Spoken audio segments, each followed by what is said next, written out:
Hey everybody, this is Alex Merced from alexmercedcoder.com, and this is my second video in learning Reason and OCAML in Node. So basically what I'm going to do today is just talk about sort of the let binding, how the let binding works differently in Reason and OCAML than it does in JavaScript. So in JavaScript, let just means, hey, create a block scoped variable that can be reassigned, while in these languages, the block's a little bit different. It's just basically saying, let this label, let this variable equal the result of this block of code. Okay, taking the return value as the last expression in that block of code. Okay, and this is kind of weird. So I'm going to make a new reason file first. So we're going to do this in reason first, because it's always easier to see it in reason first, and then if you're coming from JavaScript, assuming, and then kind of see the OCaml version. So let's say I want to let my name equal Alex Merced. So this is going to be a pretty straightforward one. Okay, Alex Merced, put semicolon, and then we're just going to do js.log my name. Okay, this looks pretty straightforward. Okay, now with that saved, I am going to first try to build it. npm run build. Okay. Oh, I had a typo somewhere. np rub build. Oops. npm run build. Okay, it was successful. So that means my code looks good. So then I can do node source / test .bs .js. Okay, and see, I just put my name. So that was pretty straightforward enough. Okay, I could just use this to make a variable in the same way you were used to in JavaScript. Now, where things get a little bit different is when I do this. Okay, so I could do this. I could do first. So let first equal Alex. Let last equal Merced. Okay, and then it's first, and then the concatenation symbol is this: 2 plus signs plus a space plus last. Okay, so, and it's not, yeah, concatenation. So I'm concatenating these fields. So essentially the way this should read is that my name will result the end of this block. So the end of this block is this line right here, which then pulls the variable first, Alex, plus an empty space, plus Merced, and it should still give me back my name, Alex Merced. Now these variables exist only within this block, so they disappear the minute this block is sort of done executing. So let is still block scope in the same way it's in JavaScript, but you can actually make a variable equal a block of code, and it'll automatically look to the very last line to see sort of what the value of this expression is. Okay, that's you cannot do in JavaScript. Okay, that's sort of a neat thing. Okay, so that got built. Let's run the code again, and there, see, I still get my name.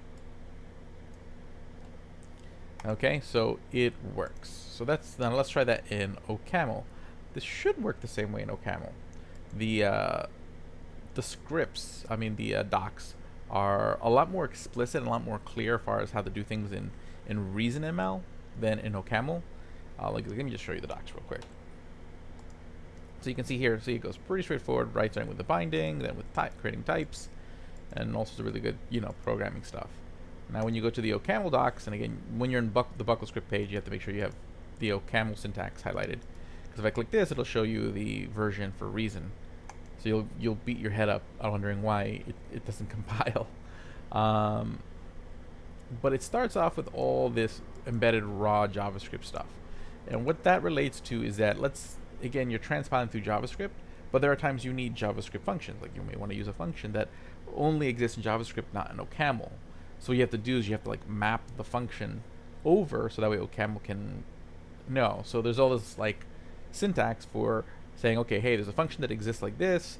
Using the syntax, OCaml knows that, oh, you were saying, hey, there's a JavaScript function that fits this template. So we'll go grab that and use that for you.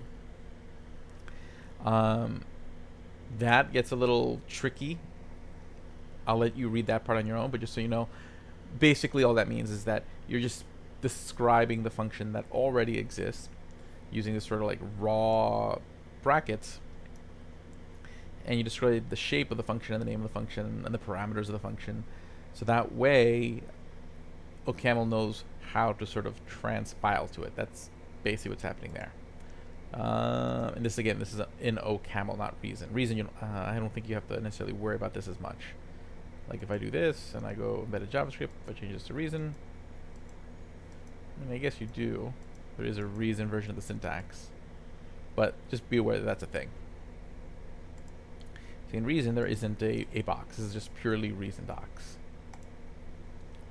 Okay, but see, it never goes over binding or the let binding in these docs, which is yeah, fun.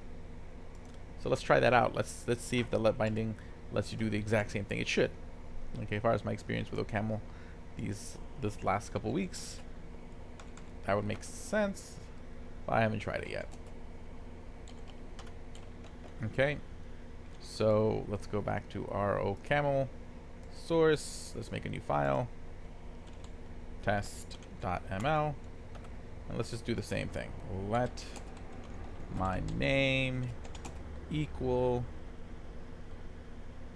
let my name equal, and kind of do the same thing. First equal let first equal Alex, let last equal Merced, and I'm going to assume that we need to be more strict about semicolons here. Yep. Okay, and let, and we'll just do first plus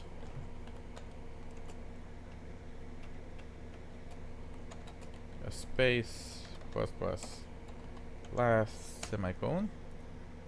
Okay, and then do let equals js.log, and then here you actually don't need parentheses. That's a cool thing about, one cool thing I like about OCaml, that the functions, you just literally put the parameter on the next space. So I would just be js.log my name. I don't have to put in a parentheses my name. It's not like a traditional JavaScript function syntax. So now I can just be like npm run build, and it'll complain if I probably should put a semicolon here just in case. npm run build, and it complains. So you'll see you'll get errors, which are not always the most intuitive. Let my name to file.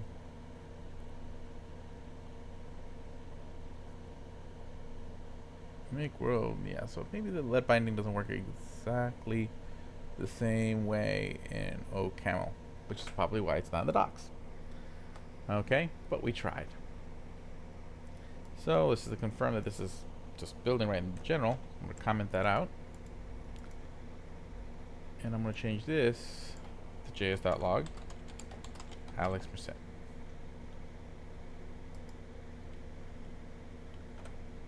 Okay, and that built fine. And then we'll do node source dot slash test dot js, and that's working. Okay, cool. So basically right now in OCaml, all we know is have the print stuff to the screen, although technically you can still make variables the same way. So I could do this. Let my name equal Alex Merced, and then do this JS log of my name. So again, I don't need to do parentheses or anything like that here, which is kind of interesting and has some interesting implications later on. We start doing like currying and stuff. Let me build it. Oh, it doesn't like that. Why not? Line 8. Character 0 is just not like the extra hanging space. Is that your problem? Something like something js.log my name. We compare it to the demo.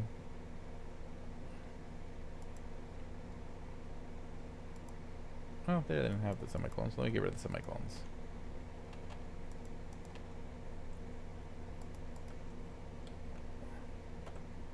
Oh, yep, there's the semicolons causing the problem. So that opens up some things. So let's run the code there. Still works. So let me uncomment this out. Let me get rid of these semicolons and see if we're back in business.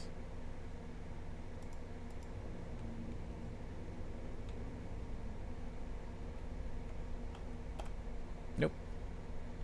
Let's see here. Line 2, characters 4 through 7.